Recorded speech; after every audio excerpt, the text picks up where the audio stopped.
Have you ever considered that scripture might contain ancient wisdom for modern health and fitness, something that's been hiding in plain sight all along? The Bible presents a roadmap, and it runs completely contrary to today's quick fix culture.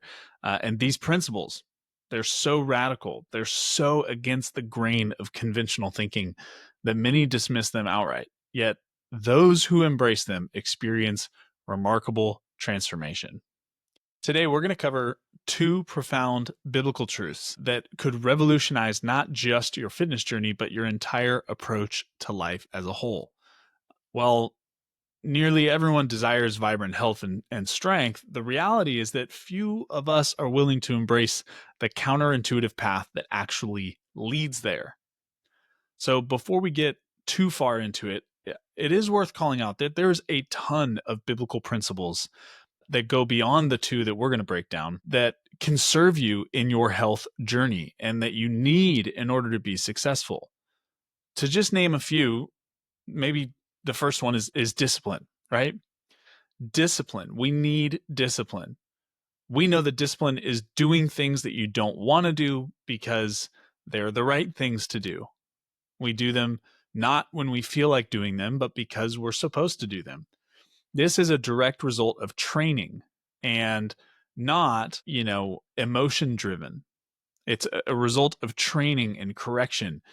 It's a result of experiencing a negative feedback loop, really. And in our culture, discipline is massively missing because our cultural moment is chocked full of people advocating for do what feels right, do what you want to do what you feel like doing in the moment.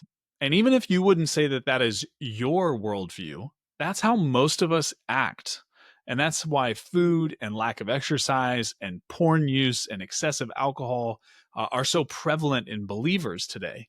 Is we do what we feel like doing in the moment without discipline because we've been subconsciously ingrained by our life experience in the world. There is less and less feedback loops to help you become trained in doing what's right today.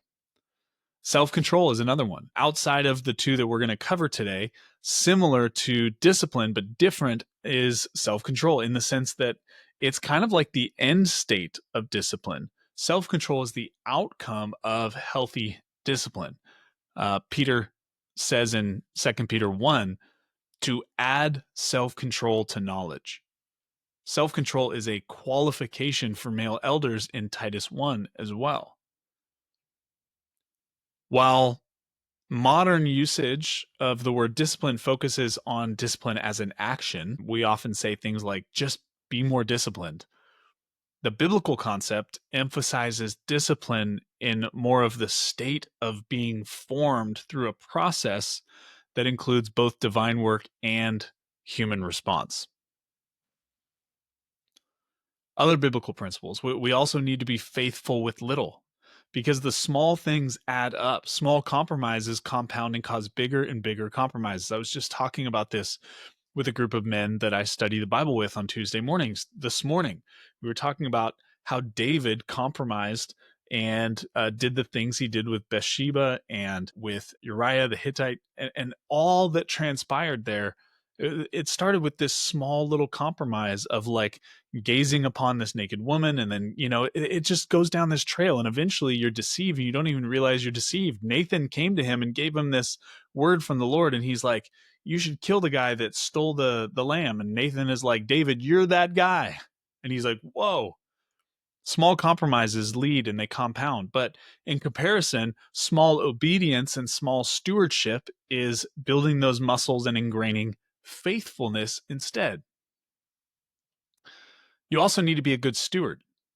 Being a good steward of the body God has given you, recognizing your body as a gift and how it is the temple of the Spirit. One of the things God died to restore, Jesus died to restore your body. You're going to have a resurrected body just like he did.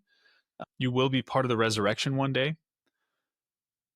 But these are not the two concepts that we're covering today. There is some overlap to these, and there is some nuance where these all kind of interplay with one another. But we have two different ones. So I'm going to unpack how these are concepts and biblical principles that are both for the seasoned, experienced man as well as the novice. Okay. And principle number 2, I think, is going to ruffle some feathers. I think it's going to be bristling for some, and it's going to be a jumpstart and a motivation for others. So be sure to stick around for principle number 2. We'll unpack. If you're just beginning your fitness and health journey, or you're constantly in this perpetual state of starting over, you're lacking vision, you're not making it very far out of the gate, and you need a fresh vision and a new paradigm. The one that you have today isn't serving you because you can't get out the gate and you can't stay out there. You're not, I want you to hear this, you're not less special, you're not less gifted, you're not more broken. You're just lacking a few things that are pretty easy to introduce and to update in our lives that will make a huge difference. Good news is these things also happen to be the keys to success for the seasoned and experienced type that's listening to this as well. They're one and the same kind of strategies. There are new levels and new places for you to go that you experienced in seasoned folks. Like you don't settle for where you're at. Now, I would consider these biblical principles we're going to cover foundational, but they are not something that you graduate past. And that's really important to kind of call out ahead of time. They are like infinite truths that continue to remain part of the recipe for both achieving and maintaining the change and the transformation that we get in any area of life. So let's dive in. The first one, principle number 1 that we want to cover, is the harvest law. Now, the harvest law says that what you sow, you will also reap. And if you plant weeds, you're going to get weeds. And if you plant wheat, you're going to get wheat. There's lots of references to kind of this sowing and reaping that we see throughout the scriptures, and it's about different things. So I'll read a few of them to you. Job 4:8. As I have observed, those who plow evil and those who sow trouble reap it. Proverbs 11:18. The wicked earn deceptive wages, but the one who sows righteousness gets a sure reward. Proverbs 22:8. Whoever sows injustice will reap calamity, and the rod of his fury will fail. Hosea 8:7. For they sow the wind, and they shall reap the whirlwind. Hosea 10:12. Sow for yourselves righteousness, reap steadfast love, break up your fallow ground, for it is time to seek the Lord, that he may come and rain righteousness upon you. 2 Corinthians 9:6. The point is this: whoever sows sparingly will also reap sparingly. Whoever sows bountifully will also reap bountifully. And James 3:18. And a harvest of righteousness is sown in peace by those who make peace. So we see that sowing righteousness and sowing financially and sowing the wind and sowing injustice, and we can sow things and expect that we will reap the reward of what we've sown, whether that's good or bad. We're going to reap the kind of produce related to the seed that we've sown. And so the harvest law also shows us that baked into this equation are some absolutes about seasons and timing, and then also requirements. So the kind of work and care that we must do and the amount of time that we must wait. So if you plant wheat, but you don't water it very much, it's going to die, or you're going to get a lot less of it. And when you plant, you don't get a harvest right away. The harvest comes in the season, the appropriate season, based on when you planted it and how you're caring for the crop. Also, if you try to speed up the process, it's not good. So let's say you use lots of aggressive fertilizers. You might produce a crop faster, but science shows us that it's going to be nutritionally deficient. It's going to be susceptible to issues because it has less defensive compounds as a plant. And it's probably going to have mineral imbalances. And this can also have long-lasting effects on future crops because it's actually potentially even affecting the soil itself, the ability to grow more crops. So when we look for these quick fixes and the crash diets and the intense programs, we are actually trying to short circuit the sowing and the reaping cycle. We need to sow time, we need to sow energy, we need to sow focus, we need to sow discipline, we need to sow self restraint and patience so that we can reap when it's harvest season in a way that is sustainable and maximally producing fruit. The problem is, our culture hates waiting. I've talked about this before about how being a disciple of the internet means that the internet has discipled your soul to expect immediate answers. You inquire and you're answered immediately when you go to the internet. You get millions of results in a fraction of a second. There is zero waiting. And this can drastically affect your relationship with Jesus, demanding immediate guidance and answers to prayer and all this stuff, but that's just not how it works. That's not how God works. In addition to that, though, it's also trained you to hunger for immediate results. And that's not how the best things in life are cultivated. You can't microwave relationships. You can't microwave farming. You can't microwave your faith development. The Bible even talks about in Proverbs how wealth gained quickly will be lost quickly, or it's going to lead to destruction. You need to cultivate and be patient. And this is why over 90% of people who do a weight loss routine, they will lose weight quickly over a short period of time. And then within 1 year of finishing their weight loss routine, they will gain all of their weight back along with some friends. They'll gain some extra weight on top of the weight that they lost. 90% of people have this. And so this is why people, they go through these cycles of gaining weight and losing weight to have increasingly more weight over the course of their adult life, even though they're on these weight loss routines on a regular basis. And so this is why I strongly oppose those ways, and I push back on men all the time when it comes to kind of seeking the quick things. Listen to this write-up from one of our community members. I'll read this to you. MFD review in one word, quote, transformational. Chris is guiding us to partner with God in the transformation of our whole selves.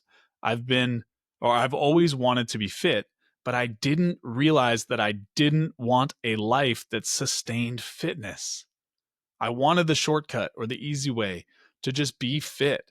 I'm coming to see that I first need to develop a life and a way of living that allows me to sustain being fit. And that is what has been making the difference for me as I see my level of fitness grow. I'm more confident that this is going to last than I have been about any other health program I've tried before. It is slow, but it is steady and it is real. It's not glamorous, but it is sustainable. It is about small changes, but the impact is huge. It's like planting tiny mustard seeds and then seeing a mountain start to move. Thank you, Chris, for obeying God to develop a program that isn't what we want, but what we need. Sustainable, steady, faithful, patient is the way to go. Okay? Principle number 2. This one I call the neighboring principle. Loving your neighbor as yourself presupposes a care and a love for one's self the way God intended for us. So loving your neighbor love your neighbor as yourselves presupposes that you actually love yourself correctly, rightly, the way God designed. To be motivated by love for God, that we love him with all of our body and our physical strength, as Mark 12:30 calls out. Jesus goes on to say right after, he says the greatest commandment is to love the Lord your God with all of your heart, soul, mind, and strength. He says the second commandment is like it. You shall love your neighbor as yourself. There's something about the self that changes in response to loving God well, like it's part of the equation. Love is paired with truth in the scriptures. So loving God and loving self often means dying to fleshly appetites and mindsets. Loving God well means confronting yourself to treating yourself the way God intends, honoring him. I was having this conversation with a one-on-one client yesterday. We were discussing how our priorities should be like God, wife, children, work, ministry, and community. But I made the case for him that hardwired into God being prioritized first was that we honor God, obey God, and steward on behalf of God really well. So not only do we try to love God as our first priority, but we love him through honoring our body, through caring for ourselves. That's one of the many ways that we demonstrate love to God. And so we can't put him at the top of the priority list and then not do the things that he asked us to do in honoring and showing love towards him. We're not loving God well then. So we can't really love God without categorizing our body care into how we do that. And second, your job is to serve others. So if you're not caring well for yourself, you're not going to have the energy, the capacity, the strength, the endurance to really serve others to the extent that you could, or to where God may have intended you to the extent that God intended you to. So loving your neighbor is most effectively done when you first honor God and love God by also loving your own body. That's one of the components of the equation. It's not all of it, but it's part of it. And we usually throw that part out. So if we ingrain in our mind that we must do the hard work to be patient, to be faithful, to be diligent, ask the Lord for self-control, to cultivate and rewire our brain to think about loving others well, differently, by loving and caring for our own body first, so that we're honoring God and growing in our capacity to serve others, we will then transform. We will be healthy, we will be fit, and we will be able to sustain it. Doing this slowly will give you confidence, the wisdom, the maturity of character to stay in the game. I want to say that again. Doing this slowly will give you the confidence, the wisdom, and the maturity of character to stay in the game. So, which of these principles is jumping out to you? The harvest law, are you too focused on quick results? Do you bail if it gets too hard? You don't see immediate results? Do you have unhealthy expectations that are derailing your long term sustainability to health? Can we please just become a generation of men that have patience and faith to play the long game? I want to do this well for decades. I want to see men doing this well for decades, for years and decades instead of weeks. That's our aim. Let's be men who play the long game and have patience and faith. Or how about the neighbor love principle? Are you failing to love God and love yourself in a way that sets the stage for better and more right and pure love of neighbor? To set the stage for more service? Are you avoiding self-care and tough decisions that are actually hindering your ability to love and serve others best? Let's commit to loving and honoring God through how we see our body and how we see the way it's supposed to be used in service to others. These two principles really are showing us what we need. We need faith and we need patience. These two principles really are showing us that we need faith and we need patience. The faith to do the hard thing and to sow the right seeds, and the patience to wait on the result in God's timing and to be consistent and faithful. So, the question for you is, what is one area that you've struggled to believe and act out these two principles in your life and your health? That's question one. And question two is, what's one small, simple, consistent action that you can start taking today and all week that will shift you towards faithfulness in light of these two principles? Drop a comment below if you're watching this on YouTube, or shoot me your answers to these questions on Instagram at missionfitdads. Let me know if you enjoyed this episode and if you want to hear more like it, where we unpack biblical principles. That's basically how I've built everything over at Mission Fit Dads. All the strategies and principles and processes are built through the scriptures. So let me know if you like this and you want to hear more like it. Have an amazing week. Embrace the harvest law. Embrace the harvest law, my friend. It's a good one. Play the long game, love yourself well as you aim to love God more. I'm cheering you on. You're going to do great. I'll see you in another episode real soon.